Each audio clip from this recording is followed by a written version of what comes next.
So, guys, with the Christmas spirit in mind and being an outfitter, I thought it would be great to ask these guys what would be their top 10 Christmas list. So, I put them on the spot just a few minutes ago and they put together a Christmas list, and we're going to go right into it. So, what do we, and in no particular order, just random, what's your list? Sponsored by Midland. Communication for every adventure. The industry leader in radio communication technology and innovation for over 50 years. Sponsored by MyMedic. Sponsored by Tembo Tusk. Sponsored by Trail Rated Coffee Company. Sponsored by CK Knife and Tool. Always remember, the opinion you follow should be your own. Just consider the things stated here to be a second opinion from a complete stranger online.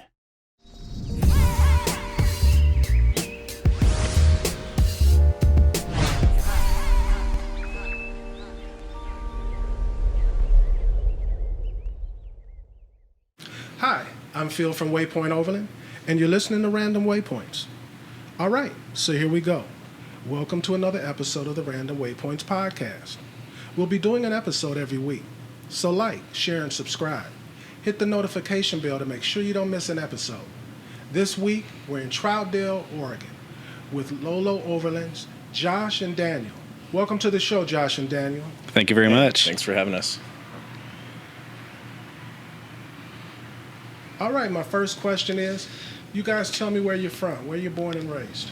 Yeah, so I am actually born and raised right here in Portland, Oregon. Been here my whole life. Basically born in Portland, but grew up in the Columbia River Gorge. And lots of exposure to the outdoors. And how about you, my friendly companion? Thought you were going to call me something sweeter than that. I was thinking something, but you know. I was also born here in Portland and grew up somewhat near the Columbia Gorge. Don't steal my thunder. I'm not. I'm borrowing it. Now, did you guys grow up overlanding and camping?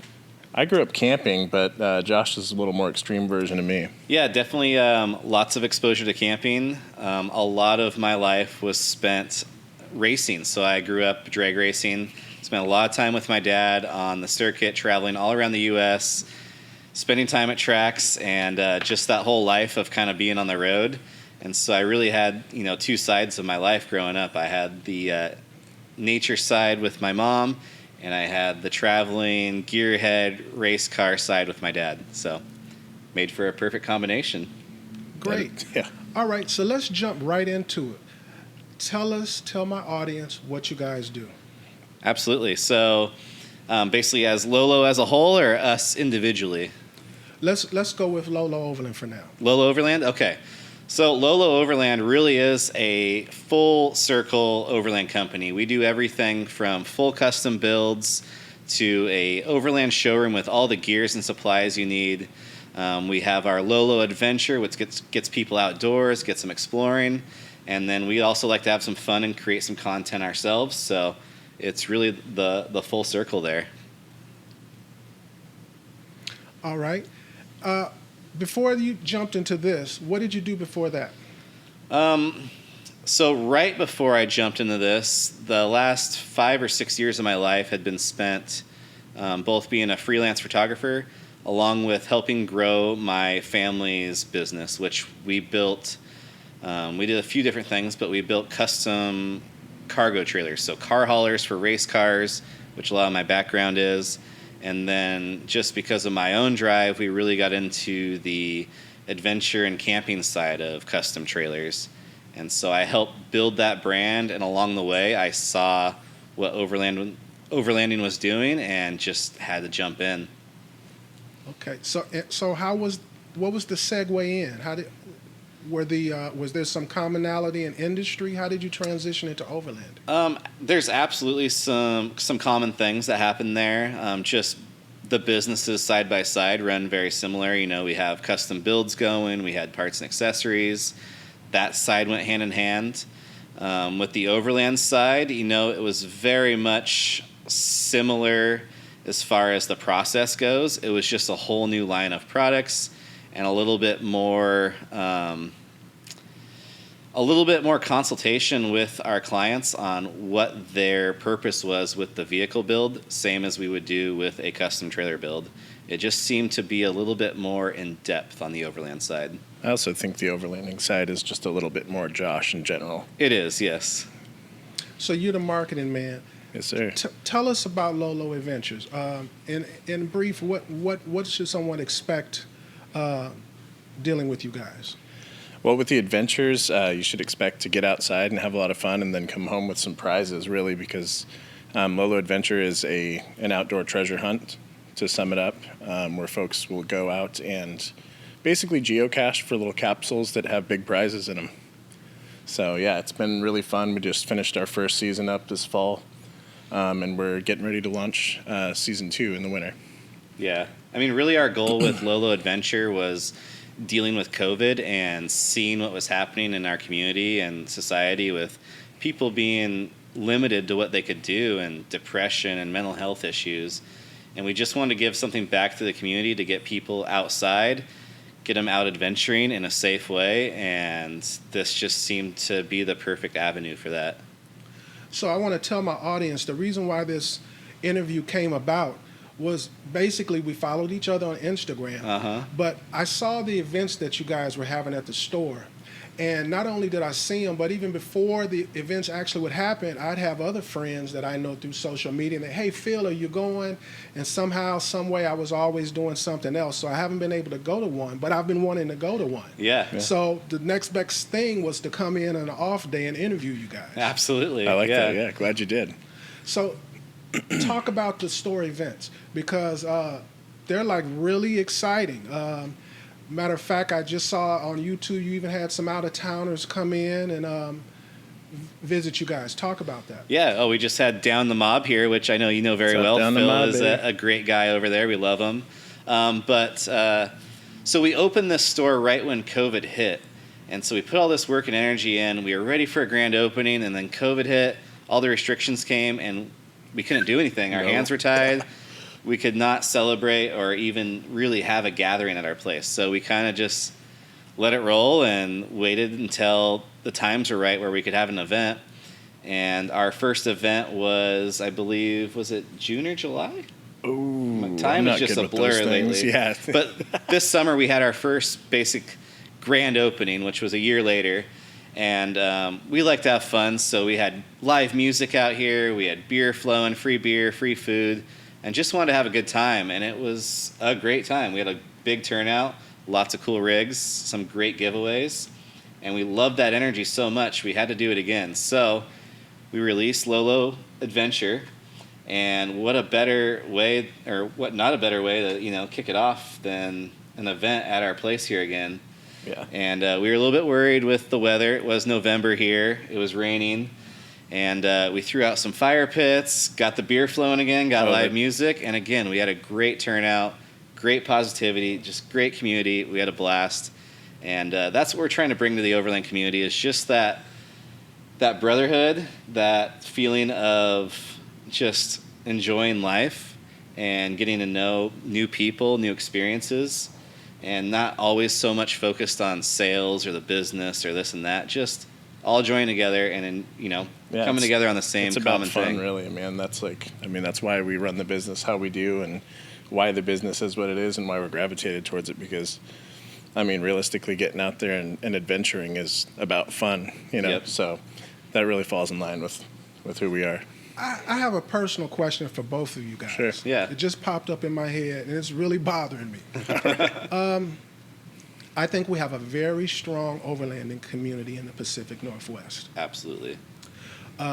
Very enthusiastic people in the Pacific Northwest. Not only that, we have the backdrop of some of the most beautiful country, Absolutely. some of the most free, open country in the whole United States.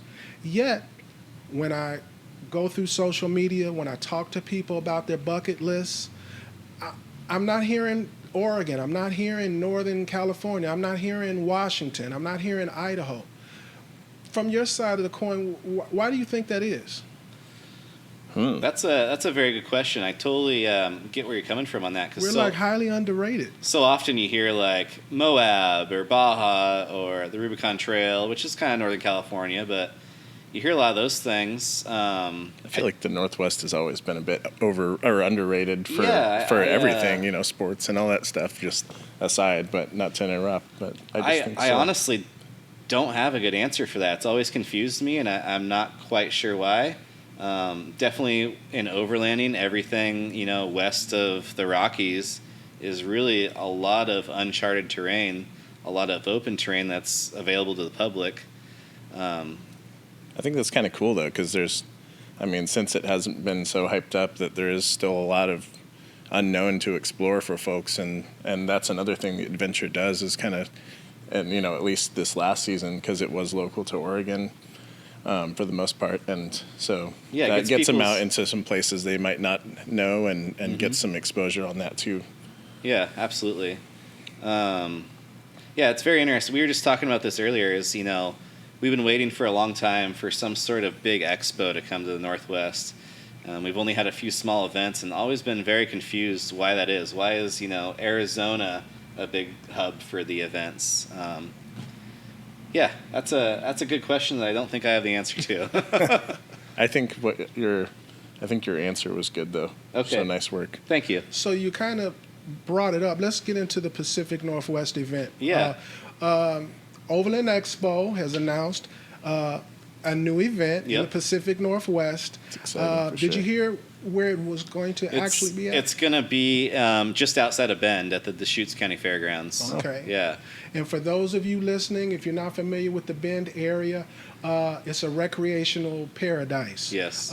You can go in many directions starting out in Bend. So I think that was a great spot to choose. Absolutely. Definitely. Yeah. As far as Oregon goes, Bend is by far the overland adventure hub of our state, and it's centrally located too. So literally you can go in any direction and you're going to run into some great adventure, some great areas. So I'm really excited about that. There's been some small events in Bend that we've worked with before, but nothing to this scale yet. Yeah, that'll be my first expo actually. All So right. looking forward to it. So as you guys get to know me, you're going to find out I don't care about the products so much. I don't care about the gear so much. And what I love about social media is people who feel like me now have an opportunity to get to know the people they spend their money with. Mm-hmm. And so I've got questions that have nothing to do with your gear in That's the awesome. store. We want to know what you're driving and what you're driving. Tell me about your rig setups. Yeah, absolutely. Well, to Save start best off, for last. Huh? Yeah. To start off, us personally, we also get burnout on the gear in ways because that's our business, that's our focus. But really, why are we doing this? It's not the gear. We get excited about the gear, but it's all about the experience and the adventure. And we build these rigs as a tool, a vessel to get us out there. And so the rigs really become a really, core part of our lives. The last year for me has been an interesting ride. I had a fully built 2013 Jeep JK, and New Year's Day I had a fire at my house. My entire shop burnt down, losing my Jeep, all of my camp gear. Literally everything I owned except for my clothes, basically. So I got to start fresh. And I went right back to a Jeep. I'm sorry, I love Toyotas, and I love all you Toyota guys, but I'm just a Jeep guy at heart. I love the way they feel. That and man, that thing we had to pay tribute to the original Lolo Jeep. It was the OG. It's what got us on this journey. It was a big staple of our brand to start off with, It's and catalyst, we had to keep the vibe flowing. Absolutely. Yes. I also have some young kids, so getting out in the Jeep with the wife and the kids and all our gear is quite the challenge. So I've also expanded into building a full-size rig. I have a Ram 2500, which I think is peeking out right back here. Oh yeah, I saw that. Don't give mine And away. that's really for the family trips and when we need to get all that gear out there. But for my solo trips, for going out filming with the guys, it's all about the Jeep. And let's see, we picked that up in Vegas back in late spring. Yeah. And we've Couple thrown it trips together ago. pretty quickly now. Yeah, it was fun. Yep.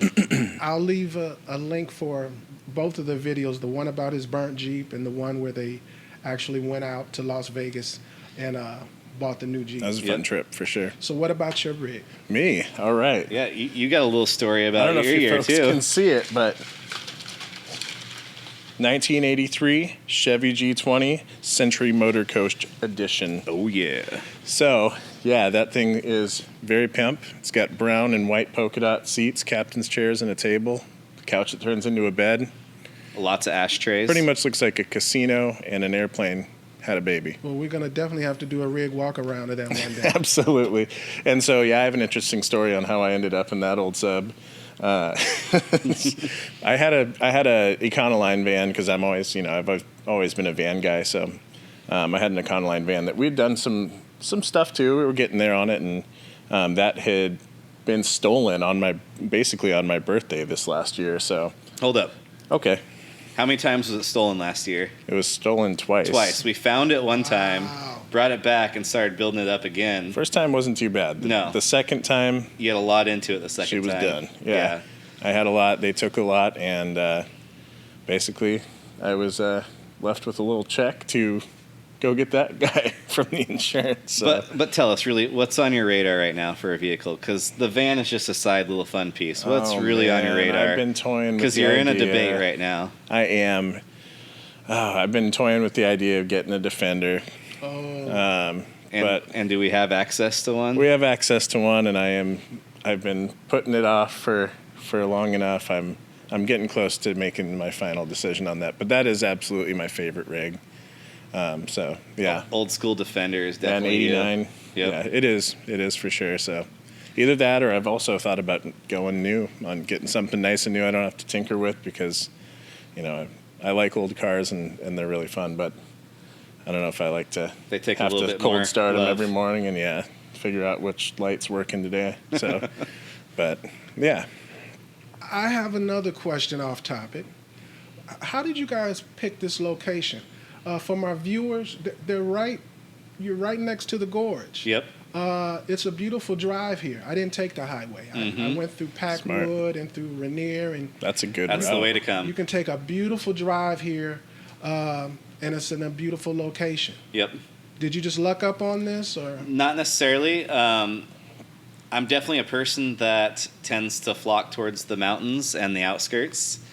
I grew up in Portland. I love Portland, but things have changed, and I kind of stay on the edge of the city now. And so I live up on the base of Mount Hood, and I wanted a location that was easy for access, good for business, but I'm going to be a little bit selfish here.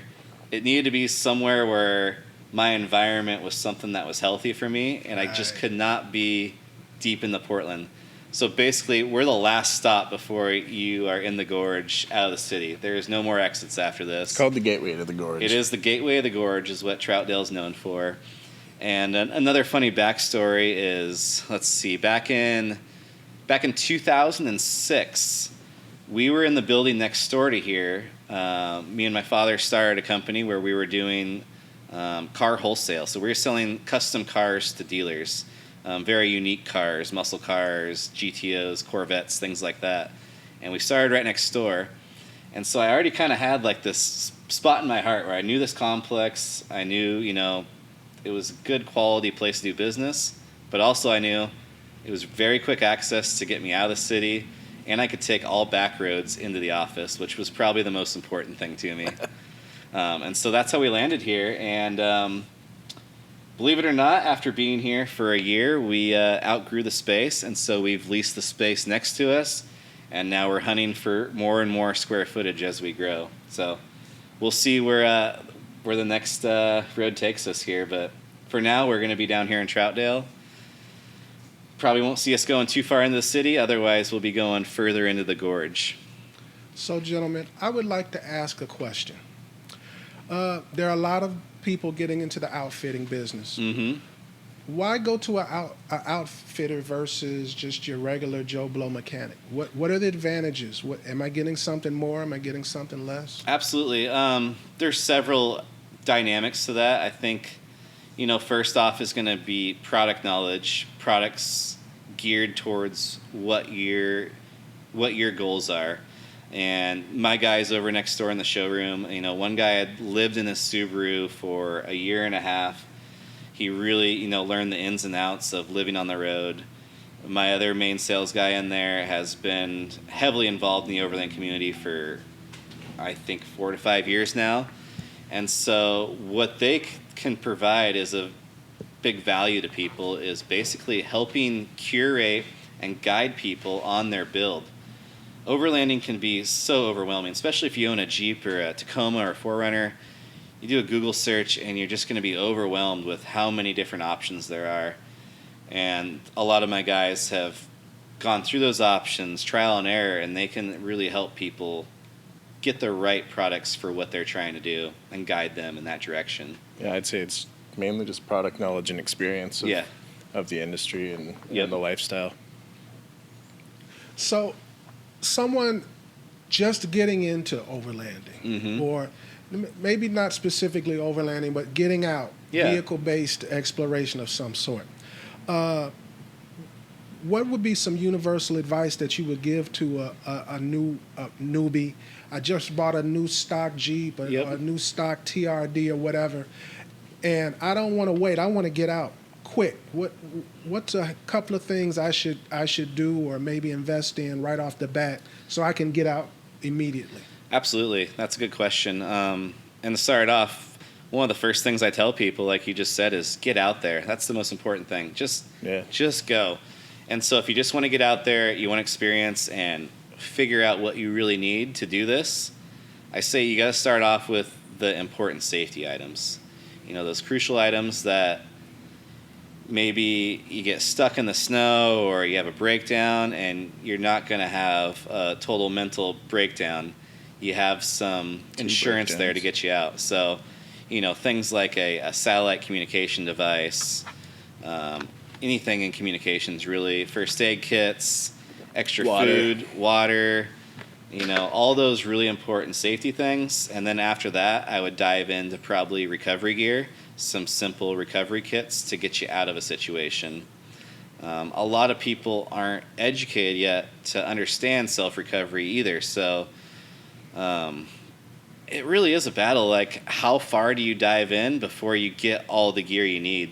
Because some of it, you just got to get out there and maybe have a bad experience to figure out, all right, this is a really important piece. Yeah, I think you said it right. Just the safety basics and then getting out there. I mean, you don't need all of this stuff. No. A lot of this stuff is convenience or it makes it very comfortable awesome and easy. Yeah, totally. But I mean, you can't really know exactly what you need for your type of adventure until you get out there and kind of you're like, dang, I need that. I mean, you can start off with a Walmart ground tent, some Lunchables, and a 6-pack, and you're set.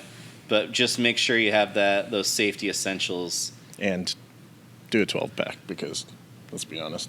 If you come with us, probably a 30-pack. But I think we're getting to our priorities here.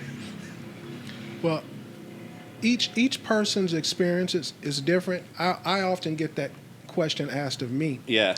And my standard answer generally is you need a season before you decide to make all of those big decisions. Absolutely. You need to go through maybe an April through November or at least a month of you need to experience, you need to get out there and do it before you start bolting stuff on. Before you start outfitting the vehicle and investing in some of the really high quality gear. Because I can tell you, through the years, I have invested in lots of gear, and many of it just sat in my garage or I sold shortly after a trip. And you really kind of dial in your kit after, getting through some seasons, like you said. And you got to have some experience before you can build your kit. So in the last 12 months, and this is for both of you guys, in the last 12 months, what would you say is the best investment in gear that you have? I'm going to let you go first so I can think about it. In my situation, I would have to say probably one of the biggest pieces of gear would be my suspension, AEV suspension. It just, everyday driving, going off-road, everything is better with the AEV. It's dependable. Besides that, I would say my new hardshell rooftop tent is a game changer. I've switched from the soft shell tent to a Free Spirit hard shell, and just the ease of setup and tear down has really made my camp life very enjoyable. Yeah, a lot more enjoyable. For myself, I don't have much gear now after that whole incident with the van, but I would say while I had all that stuff and being in the Northwest, is just I liked my awning a lot.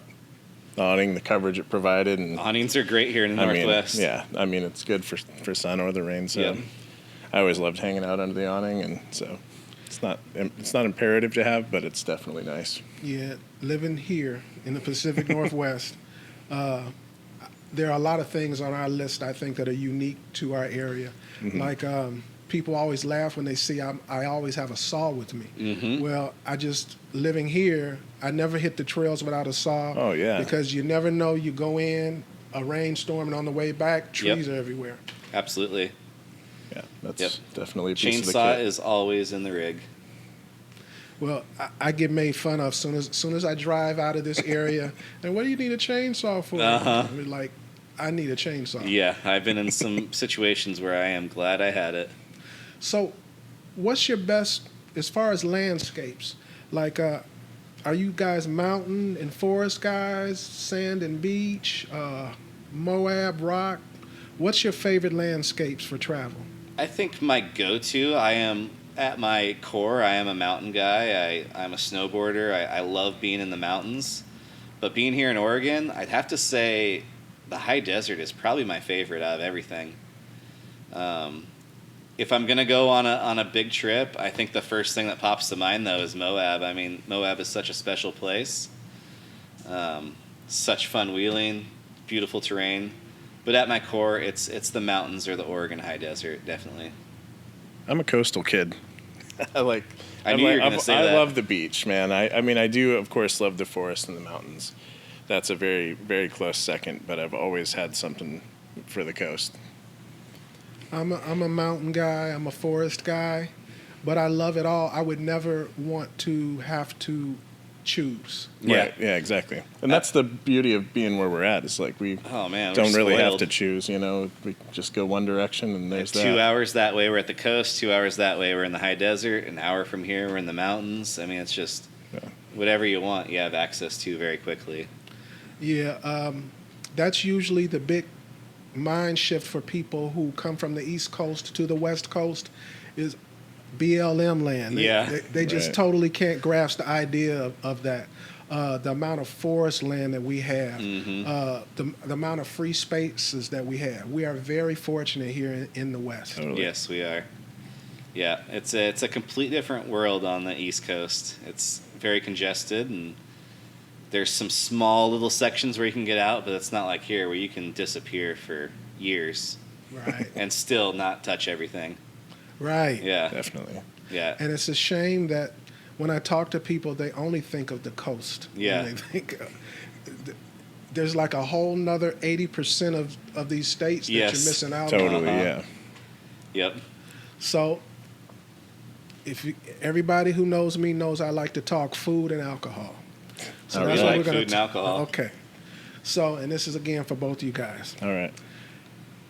If I'm going to hang out with you, I'm going to meet you at the campsite, and you're looking to cook something to impress. What's your go-to impress meal on the trail? Oh, man. I'd have to say I got it from this guy, but this yakisoba recipe we got going on. I'm not going to, well, sorry, but you gave me your thunder. But do you cook it? Or do you just I let him cook it. Okay. I let him cook it, but I've tried it. I've tried it a few times and it's been successful. Is it the yakisoba mix or is it what? Yeah, it's a custom combo. Well, first off, you got to have the Timbo Teskottle out there because that's the only way you can make the proper stir fry yakisoba. But yeah, you just get some of the good yakisoba noodles that you get in like the produce section. You're gonna give the recipe up? Not all of it. I'm gonna keep some secrets here. Get the stir-fry cut meats because we're lazy. We don't want to cut ourselves, so get it all pre-done that way. Some peppers, some seasoning. Our little trick that we've been throwing in lately has been the grilled pineapples in the mix. That has been a nice addition, yes. But other than that, it's really kind of a simple dish. It's very simple, actually. Yeah. So that was kind of the joke. Super easy to throw together on the Scottle, and I mean, ask Coyote Works. I mean, I think it's his favorite meal now. Oh yeah, yeah, definitely. Those of you listening, I have a interview planned with Coyote Works. Stay tuned. Oh, awesome. Hey, buddy. Yeah, we're just working out what day to do it. He's a busy guy. Yeah, we love Casey, our man. brother. Yes, sir. Yeah, so yakisoba for me. Well, yakisoba for me. That's my dish. So Okay, well, are we that different? I mean, No, we're not. Seriously. So let's go back to Lolo Overland for a minute. Yeah. You guys ramped up business at a very unusual time, right in the midst of the COVID. Yes. We've had, as far as business-wise, winners and losers during the COVID. Absolutely. It looks like you guys are winning. But with that said, I'd like to know, what are some of the hurdles that you had to overcome to get to this point? Well, I kind of explained a little bit earlier in our conversations. The first hurdle we hit is we put all this time and energy into our showroom, into a storefront, and right away we weren't able to open our doors. We thought, all right, this is the end of the road for us. You know, this was a dream that's not going to happen, and we kind of wrote it out and tried to get e-commerce going and tried to keep some things flowing, and before we knew it, the floodgates opened up and we were just slammed. And so that's a huge blessing, because at first we didn't think we were ever going to be able to make this happen with COVID. Yeah, it was scary, but we were persistent and driven, man. Like we did get our dream in order to go, and yeah, there was a roadblock, but Yeah. I mean, we're passionate and we were ready to go and ready to fight for what we finally got. You know? We weren't giving up. We had a lot of positive vibes and a lot of passion, and so we just pursued it, and it worked out for us.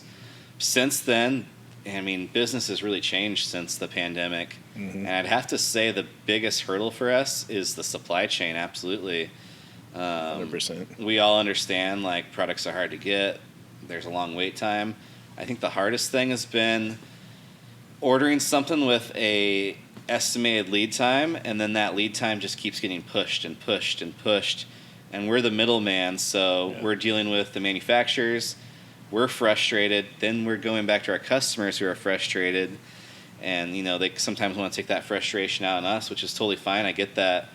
It's just a tough spot to be in, because we really strive for, you know, we're perfectionists. I'm just going to say it. We strive for perfection, and when we have those kind of things, it doesn't sit easy with us. And it takes a lot more manpower to get ordering done and get through the process. And that's by far the biggest challenge of the pandemic. Yeah, I'd say so. Well, I'm fortunate enough to interview and talk to a lot of vendors and people in the industry, and there seems to be a commonality of three things. They say business is booming, can't find people to work, and the supply chain. Yep. I've been very blessed on the staffing part of things. We've got a huge network of people that support us here and friends, and really we got a lot of people that always want to be a part of Lolo. Yeah, a lot of helping hands. Yes, so we've had a lot of people helping, even ones that weren't on payroll or something. They just want to be a part of it. But there's been no shortage of opportunities in staff for us, which is very rare in this day and age. So we're extremely blessed there. Well, I mean, we do have a keg here, so. Yeah, that's probably our issue there is, I mean, maybe not an issue, but sometimes. Well, that's what drew me to want to have this interview is I was able to observe the relationships that you had with some of the customers, or just maybe they're not even a customer, but they interact with you through social media. And I love the skits that you guys do on YouTube. I hope you continue to do that. I suggest you guys check them out on YouTube. I'll leave a link right here. Like I said, I'm an old man, and I gotta like you to give you my money. So I'm only going to interview people that I like, that I'm interested in interacting with. And if you've noticed, I ask a lot of personal questions, because that's my audience. My audience wants to know you guys. Absolutely. And when they know that, then they'll come. Yep. Yeah. I like that. I like showing who we are and sharing who we are and meeting who, Yeah, I thought customers your skits were hilarious. Thank you. Yeah. So who does those? Who writes those? Who puts those together? We don't really write them. But, I mean, if it is written, it's usually something I've dreamt up and scratch on paper for us. But I mean, mostly we just kind of go off how our actual interactions and friendship is. Yeah, and this is something we've been doing for many years before we were even into overlanding. Yeah, definitely. We have a bit of a background ourselves and some other projects we've worked on, and we could dive into that a little bit if you want to, but that's just our background. We like having fun, we like creating content, and we want to create more. It's just we've been so bogged down with everything we're trying to do with the business and keep the energy going. Yeah. That's really our next step, is taking a step back now that we have a well-oiled crew next door, that we can take a step back and really focus on creating content. Yeah, a lot of it's just been us trying to develop and get the business in order enough to where we can do more of those skits and videos like that, because, I mean, we have a ton of fun making those. So We do. yeah. So, guys, with the Christmas spirit in mind and being an outfitter, I thought it would be great to ask these guys what would be their top 10 Christmas list. So I put them on the spot just a few minutes ago, and they put together a Christmas list, and we're going to go right into it.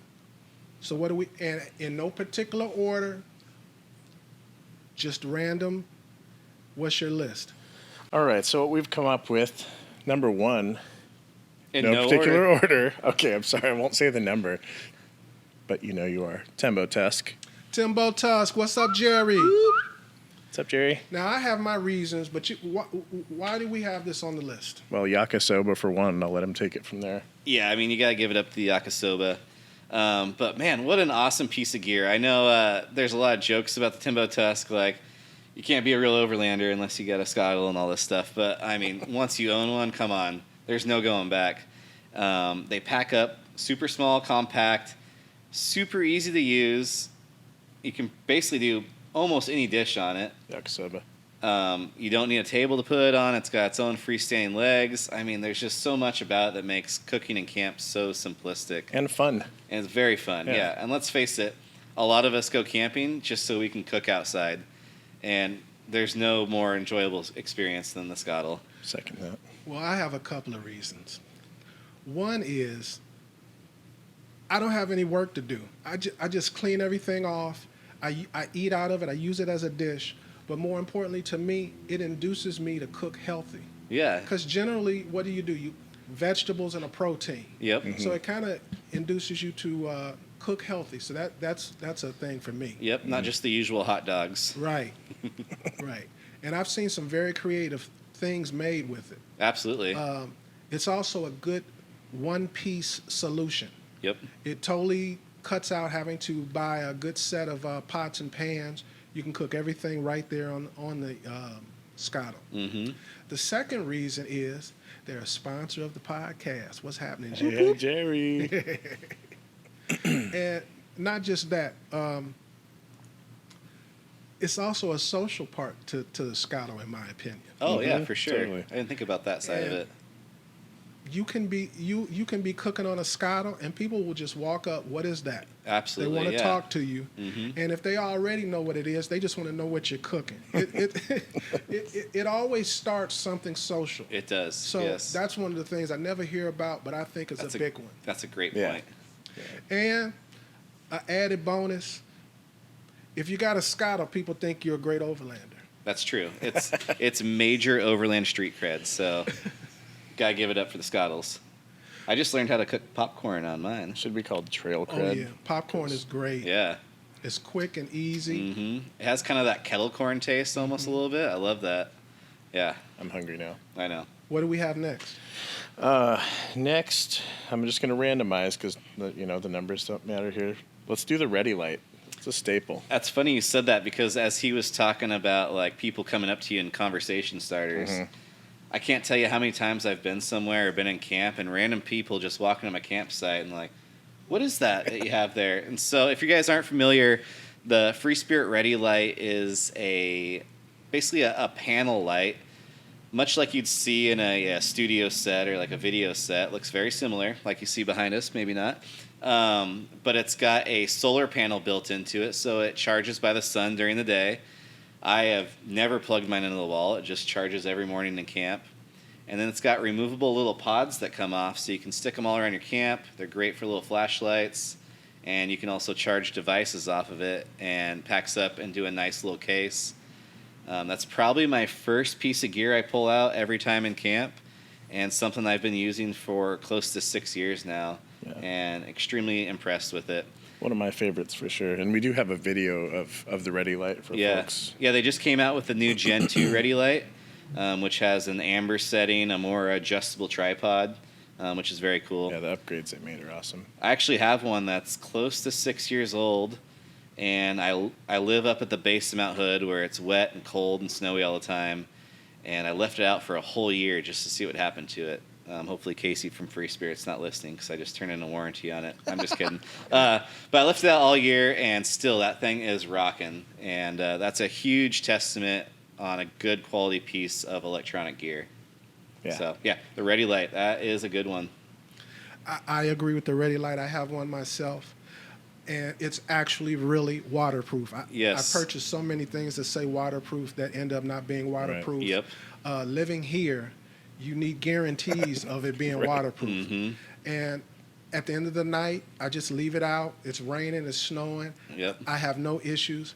And again, like I mentioned with the Scotto, the advantage to me is if you don't want to put lights all around your rig, if you're looking for a one light solution, just one, you're going to purchase one light, I would say the Ready Light, because you have your base station that you can nail down. You don't have to worry about it blowing away. Yep. Then you can use the pods and light up your kitchen. You can light up your tent, whatever.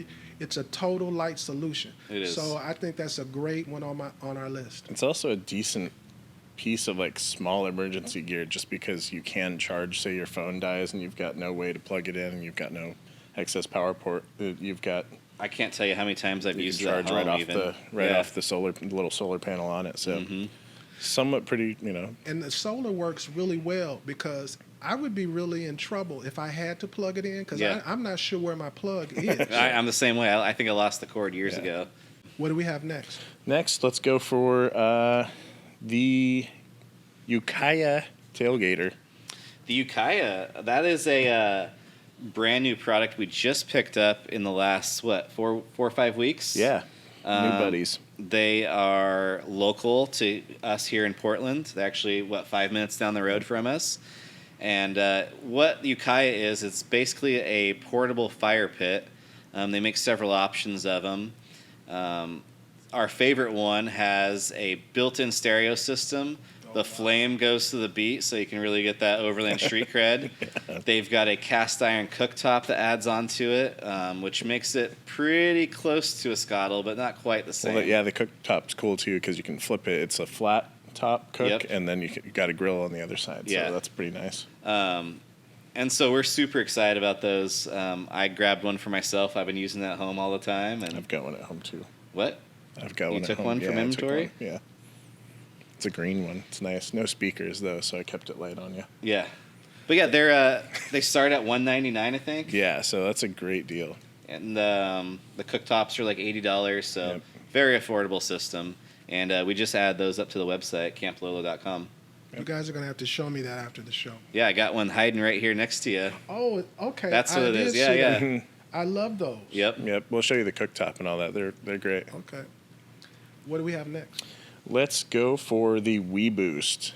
The WeBoost. If you guys haven't heard of WeBoost before, WeBoost is a cell phone booster. You're starting to see them a lot more on the road. You're going to see them on long haul truckers. I'm seeing them on Forest Service rigs now, state troopers. But it's just a cell phone booster. So basically, it goes out there, reaches out further than your phone can, grabs a signal, and rebroadcasts it inside the cab of your vehicle. So with the overland trend, there's a lot more remote workers. Mm-hmm. I know for myself, like when I go out, I need to have access if I need to help the guys get the emails. And the WeBoost has been really the only thing affordably that works for me that way. And how much is it, Johnny? The WeBoost is, oh man, you got to make me remember. Is it $4.99? It's $4.99. Yeah. Yeah, $4.99 for the kit that we recommend. There is a The a Drive more- Sleek. The yeah. Drive Sleek, which is a little bit more of an entry level model, not quite as powerful, but we go for the Fleet version with the big antenna that's going to get you the most power possible. and those are $4.99. Basically, your own little cell phone tower, isn't it? It is. It's Yeah. your own little cell phone tower, Yeah. but you don't have to climb it. Yeah. I think WeBoost is good, especially here in the West, where you can. There's so many areas. Just driving from home to here. Yeah. Oh, I yeah. went through so many dead areas. A lot of dead zones up in like Washington and stuff. Yeah. Yeah, where I really kind of noticed the value of WeBoost was I made a trip a while back. I drove from here to southern Arizona, and going through basically the southeast corner of Oregon and northern Nevada and all that. It's so desolate, and there's not much for service out there. And I never lost service the entire time. I was streaming music, I was texting the guys, and sending Snapchats and Instagram stories and all that, and it just While rocked. he was driving. No, absolutely not. I had a designated driver. Yeah, whatever. Be safe, please. I Always. love you. Okay. All right, let's see what's next. Oh, man. Let's talk about something else that'll help you remotely. A Garmin InReach Mini. Yeah. So another great piece of gear for people getting out off the grid. Great piece of safety. The Garmin InReach devices. So basically what that is a satellite communicator. You're able to link your phone up to it via Bluetooth. You can send texts basically anywhere you're at. So great for keeping the wife happy, or letting friends know where you're at out there, or trying to find a new spot together where maybe communications are lacking. That's a great device for that. Also, it's going to have all your GPS functions. It's got a SOS function, so if you're in a pinch, you can hit that button and you're going to get emergency services very quickly. They even will help recover your vehicle if you pay for the right plan. They'll extract you from other countries if you're stuck in some weird. Really? Yes, yeah. Oh, wow, I That was didn't one of know the things that. I learned is, like, say you're in South America and this crazy, war breaks out or something, they will extract you out of there. Dang. There are different insurance plans you can buy that goes along with the InReach for that. But yeah, just for me, it's peace of mind. When I go out solo, which I like to do a lot just by myself, I know for one, I'm going to be able to get help if I get in a pinch. Number two, the wife is going to know where I'm at. And that's probably one of the biggest things to me is keeping the wife happy and all that. So Hey, Sarah. that's going back to gear and starting out. That's one of our very first pieces of gear I'd recommend is some sort of satellite communication device. I agree totally with Yeah. that. That's one of the most common questions I get. What is they're usually asking me about recovery gear. Yes. And I actually Which is consider kind of it a part recovery. of recovery gear. Yeah. And I always put it before first aid. I put it before recovery gear because after all else fails, then what? Right. And that's how I feel about it. Yep. And you were talking about the search and rescue. I highly recommend getting the SAR insurance. Yep. Because when you're overseas, you can easily run up $1 million on a search and rescue. Absolutely. Easily. You get a helicopter out there and some crew, and man, yeah. That's crazy. Yeah, I believe that should be one of the first things you do, especially if you are a person like me who is a majority of the time doing solo travel. Yes. Also, for you married people out there, it gets your spouse off your back. Yes. Mine, I have it ping every 2 minutes, so my wife knows where That's I am another every great 2 feature minutes. with it. They Oh, can that's cool, yeah. They can log on and see where you're at all times, basically, which may be a bad feature or a good feature depending on how you're looking at it. But for me, it is a good thing and keeps my wife happy at home and keeps me outside. What do But we I got? always come back. Josh is at the Acropolis. What do we got next?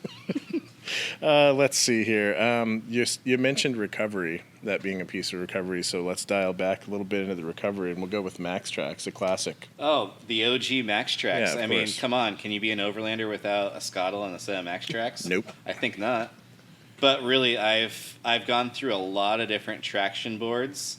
And for those of you that maybe aren't familiar with what a traction board is, it's a very easy solution to get you out of a recovery. So if your vehicle's stuck in the sand, snow, mud, anything like that, a lot of times traction boards are going to be the quickest thing to get you out of that pinch.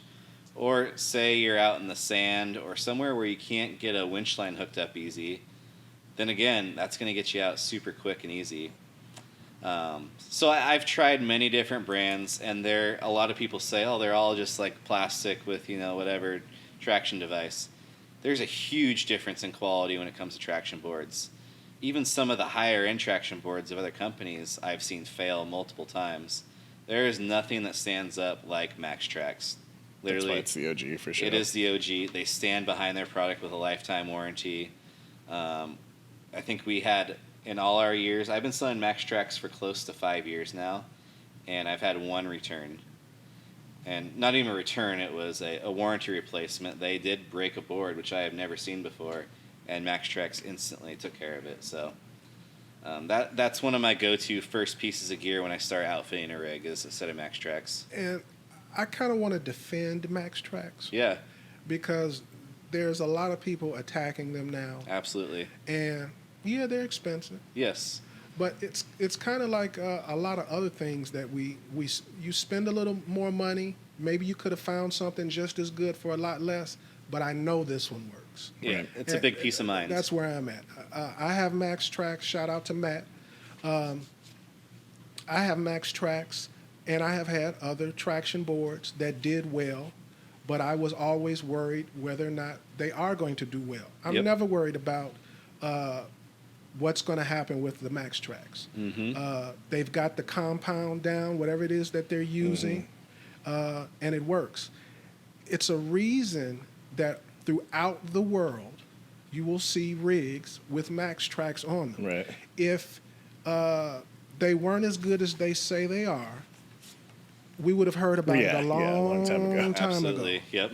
Yeah. So, Definitely a trusted. yeah, they're expensive, but do you want something that's going to work? Do you want something that's going to be guaranteed that's going to work? Yep. When I'm stuck, I do. Because I just like to let people know the average toll on a trip to Moab just to come get you is $1,000. Exactly. Yep. Okay, so a good way where to do you put it. want to save the money at?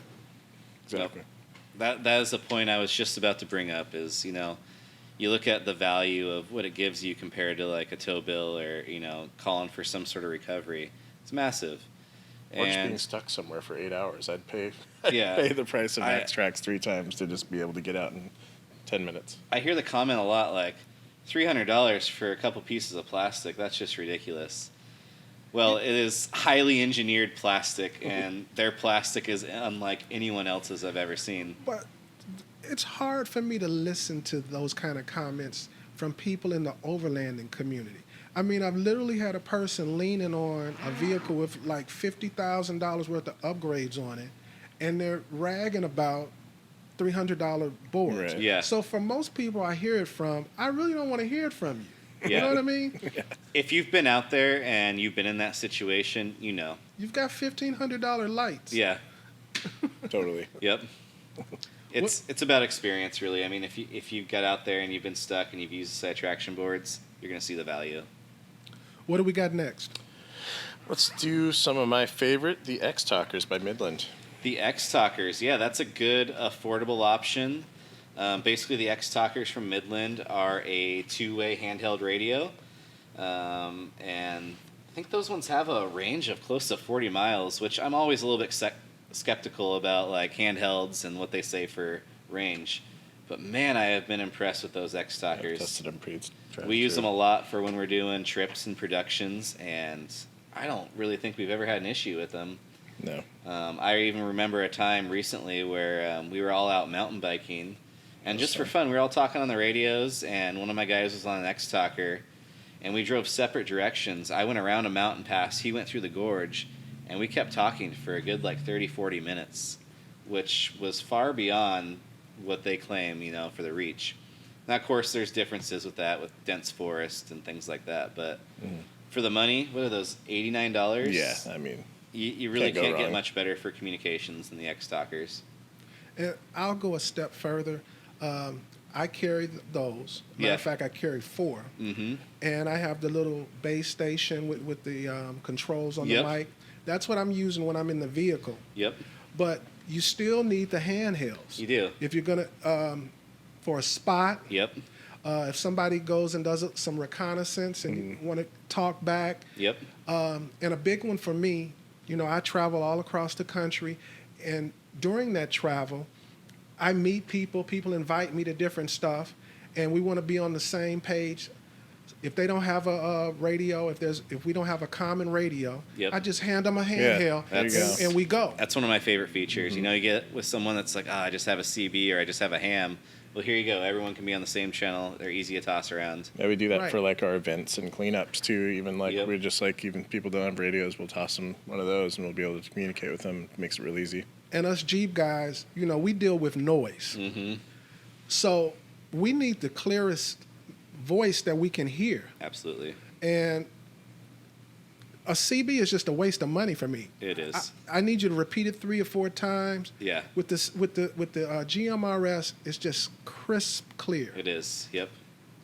Very good point. What do we got next? Let's do the Lifesaver. Yeah, It's an Lifesaver. exciting piece. If you guys haven't heard of Lifesaver, that is a 5-gallon jerry can that purifies your water. It's a pressurized system, so it's got a pump on it. You can pump it up.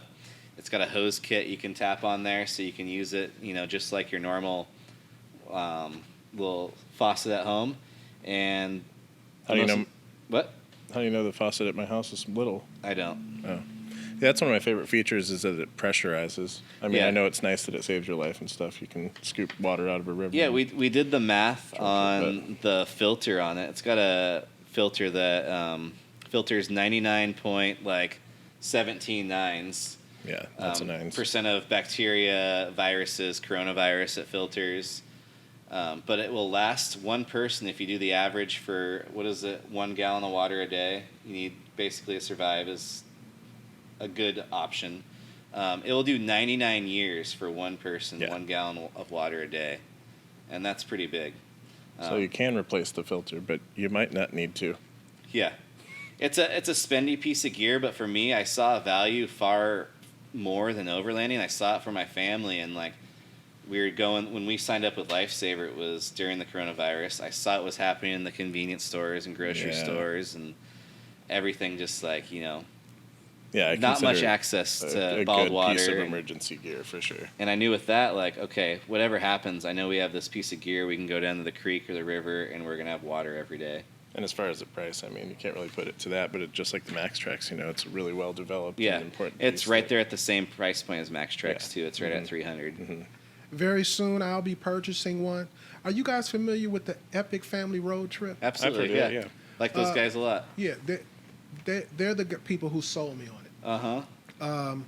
When they were in Canada during the COVID and they were stuck up there and they were going across the country, they would have had to literally go off of the trail, go back to civilization if it had not been for the Lifesaver that they used, Yep. where they could just continually replenish their water. So that's the biggest benefit to me. I'm not really worried about any of the other reasons. It allows you freedom. Yes. Anything that gives me freedom from going back to civilization, going back to the general store or whatever, I'm looking for that. Yep. So that's the big benefit to me. Yep. Sometimes the best place to camp, the best spot to enjoy a sunset is a place where you're not prepared for. And a lot of times you don't have enough water. That's just a great solution to me. That's a good Freedom. point. Yeah. Yeah, it's a really good point. Yeah, it's another, for me, peace of minds are a huge part of what I invest in. We get out there to relax and to have fun and enjoy life, and things that are going to help me do that. The Lifesaver is definitely one of those. I'm not worried about water. I'm worried more about relaxing and enjoying time with my family and the experiences. So, to me, that's a big value to me is peace of mind. Mm-hmm. What we got next? Well, what we got next is something that requires water, Yeah, and that's the wonderful, meal? delicious Peak Meals. You just I stole it. yeah, well, that's all right because I did the yakisoba too. Yeah, Peak Meals. Yeah, Peak Meals are, if you're Delicious. familiar, everyone probably knows the Mountain House meals. They're kind of the staple out there. Well, I'd have to say I've been a Mountain House fan for a long time, and Peak is a step above Mountain House. More protein, it takes less water, He said it. and they just taste more real to me. Yeah, they're awesome. I love the rice and chicken and rice and pork ones. All the stuff with the rice those are the mainly ones I've had. I know everyone's They're been so ranting good. and raving about the chili mac too. Yeah, I haven't tried Oh, that. you haven't one had yet. that one. Nope, not yet. But So I wondered, does Peak have anything to do with just recently a big competitor just changed the formula on a bunch of their foods? Yeah. And I think that may be a reason why they did that. I'm Oh, not going to really? mention the name. I haven't heard anything about that. That's Somebody- interesting. Matter of fact, in the past 2 days, it was just Interesting, yeah. announced Wow. that they went back to some classic recipes and formulas. So I'm wondering if there's a connection there. There's definitely it's a more competitive market now. There's a lot more choices. I've eaten Peak. Peak are delicious. yeah, they really are. That's a great thing about competition is it pushes other companies exactly. to improve recipes and formulas and constantly be advancing. I mean, Up to- that's up to standards. I feel like that's really what a lot of the American economy is about. You know, we have this big competition, and it pushes us all to just keep advancing, and that's really cool.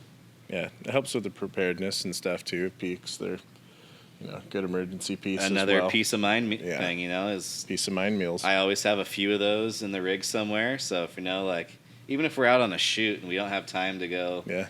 grab some food or something, we grab a Peak meal real quick. Or even if I forget my lunch, You go at next home, door and grab I a go Peak next meal. door and eat a Peak. Or even if I don't forget my lunch, because sometimes they're just really good. Yeah. And a good thing about the Peak meals, most people think of those type of meals as emergency food. Yeah. Well, you wouldn't think about it as emergency food if it tasted Right, better. and yeah, Yeah. I eat it for lunch. Now, the chili mac, I could eat that at home. You're right. So I'm more likely to eat it on the trail. Yep. So that's the way I look at it.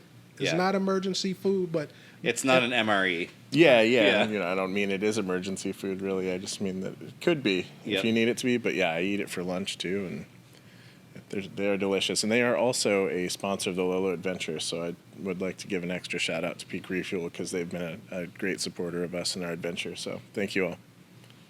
what do we got next? Last but not least, we've got the Cupid heater to keep yourself warm in these cold seasons. Yeah, the Cupid, man, that's probably one of our most popular products during the winter season.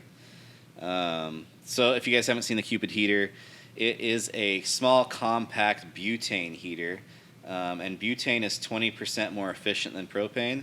It also produces less moisture or humidity in the air, which is a big thing to me, using it inside a rooftop tent. And it's just so much more compact than the Buddy heater, so easier to pack away, easier to set up in your tent. And those guys are right around $120, so still very affordable. It's made by Covea, which Covea has really been innovating a lot of awesome cooking products and lifestyle overland products. And it's something we've been using for about 3 years now. Yeah, Cupid's awesome. Yeah, Cupids are great. I love them. Well, I have a Buddy heater, and the only issue I had with it really was the size. Yes, they're bulky. I've got the double and I've got the single, and even the single is still too big, and I've got a huge tent. Right. It's just too much space. When you showed me that and showed how small it was, it's just a no-brainer. I'm going to be definitely moving towards that. Yeah, I'm not sure how you use your Buddy in your tent with being a larger tent, but I usually use mine to preheat my tent, as I like to call it. So I'll let it run for 10, 15 minutes before I crawl up in bed.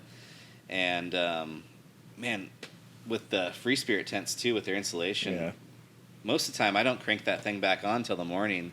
And so one bottle of butane lasts me, like, most of the summer, honestly, or winter, whatever time I'm using it. Yeah, it'll I go like for comfort, 4 so I hours use on it. high. What's that? It'll go for 4 hours on high. So Yes. For a can. Another thing that I liked about the heater when you introduced it to me was one of the disadvantages of the Buddy heater is in a tent, it's not very stable. Yeah. That one's got a nice base It's to got it. a nice stance. Yeah, it's like to it. adjustable to the leg that Yep. kicks that Cupid up. So Yep. yeah, we did have one more thing to add. It's kind of a little bonus thing if you want to. Oh, bonus. All Pass right, that along. bonus. Boop, boop, boop, boop, boop, boop, boop. Oh, yeah. So, of course, we do all these awesome products here at Lolo. But also another side that people kind of look past or we get questions about a lot is, yes, we are a full install shop. So we build vehicles top to bottom, custom geared all the way, down to easy bolt-ons. But something that we like to push this time of year is free pre-trip inspections. So give us a shout, bring your rig on down. We'll put it up on the rack, spend 30 minutes to an hour on it, giving it a look over, let you know things that might be a potential issue or things you might want to look up down the road.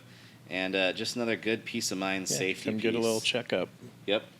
And then chat about what potential things you want, or have us help you lead in the right direction there. Yep. Somebody who actually knows what to look for someone who's going to be really taking their rig through the paces. Totally. Yep. We're way happy to help with all that. I mean, a lot of people don't have access to a lift either, so very few people are actually crawling underneath their rig, looking at things, retorquing. Mm-hmm. And it's amazing how often we find little things that people would never think of or notice until we get up in the air. Right. And you want to notice that here in town before you hit the trail. Yeah. You want to enjoy your trip and not spend it sourcing parts or trying to find help to get you towed off the trail. And it can just be cool to take a beautiful drive here, look around at the toys while they're checking out your rig. Absolutely. Beautiful view right across the road. Absolutely. Yeah. So there's no downsides to this. Nope. Come and see us. Yep. Have a free beer on us. And So, guys, I want to say thank you for the Christmas list. I know I put you on the spot, but I think we put together a pretty good list. Yeah. I think it's so. pretty solid. I'd say we I did really all right. do. Yeah, it's got some really key necessities on there and some fun things as well.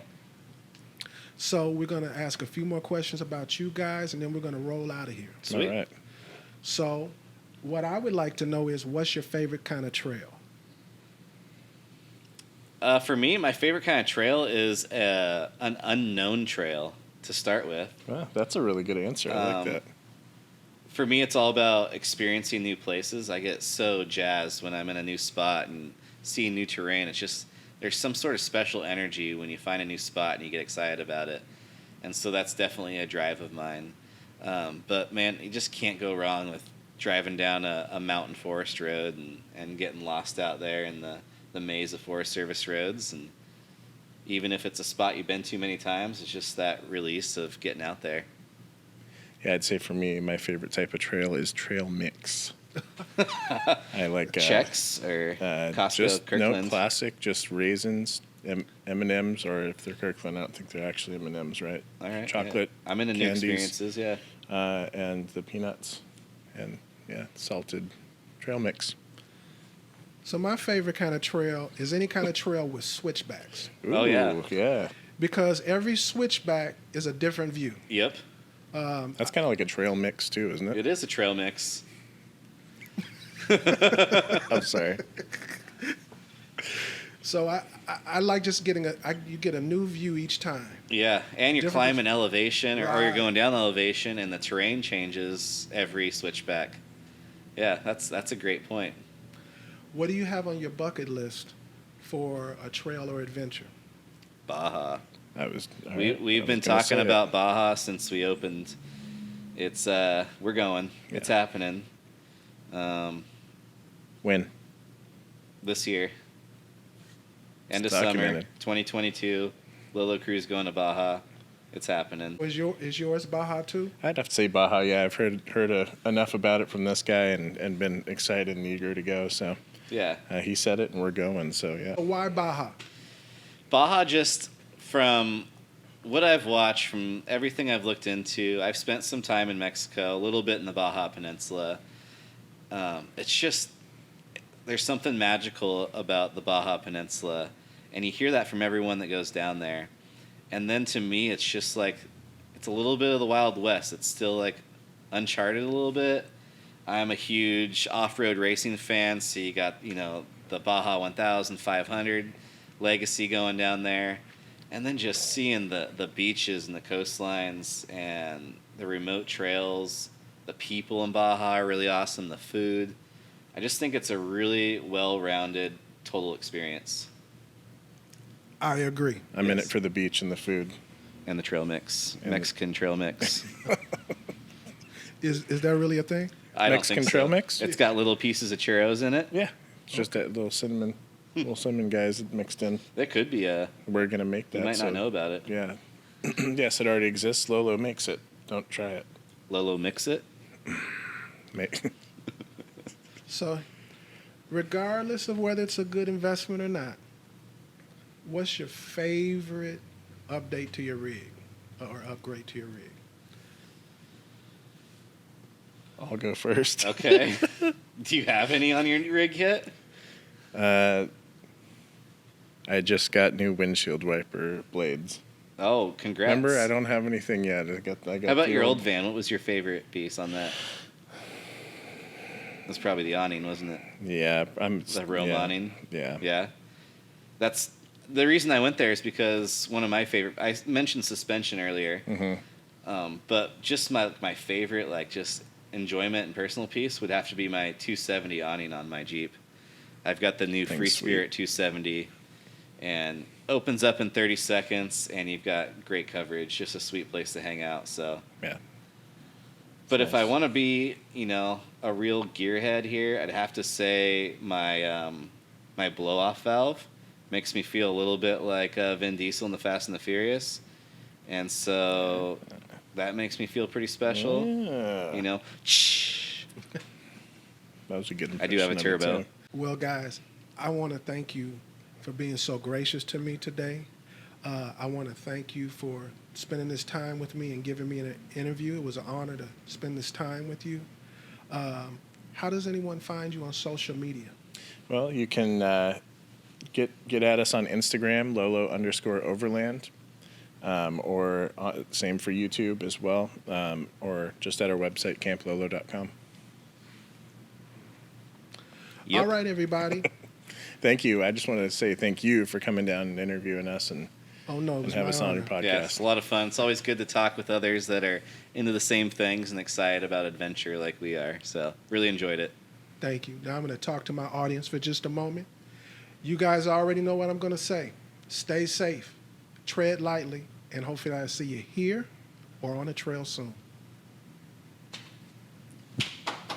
Thank you, guys. Thank you. You have been listening to Waypoint Overland's Random Waypoints. Like, subscribe, and stay tuned for more.